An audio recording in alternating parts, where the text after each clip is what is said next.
अकोल्यात खरीप हंगामच्या बियाण्याच्या खरेदीला आजपासून सुरुवात।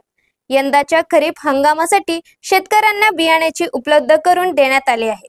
त्यासाठी आजपासून खरीप हंगामासाठी शेतकऱ्यांना लागणाऱ्या बियाण्याच्या विक्रीला आजपासून सुरुवात झाली आहे।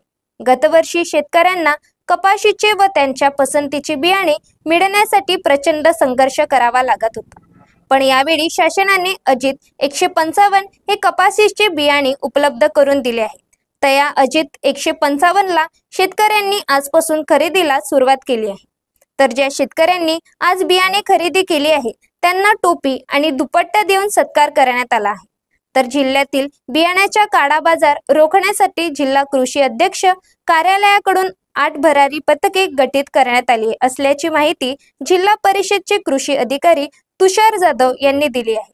आज शासनाच्या आदेशाप्रमाणे 15 मे रोजी कापूस बियाण्याची विक्री सुरू झालेली आहे आणि यामध्ये अकोला जिल्ह्यात अजित कंपनीच्या वाहनास प्रथम पसंती असते आणि त्याच्या अजित 155 या वाहनाला अतिशय जास्त मागणी असल्यामुळे त्याचा यावेळी कंपनीकडून पुरवठा मुबलक प्रमाणात झालेला आहे आज रोजी आणि त्याप्रमाणे सर्व ठिकाणी साठा उपलब्ध आहे। तर शेतकऱ्यांना माझी आव्हान राहील की त्यांनी त्यांच्या दर्जेनुसार माल उचल करावा। आपण कुठल्याही प्रकारचं लिंकिंग किंवा अशी कुठलीही तक्रार आल्यास शेतकऱ्यांनी कृषी विभागाशी संपर्क साधावा।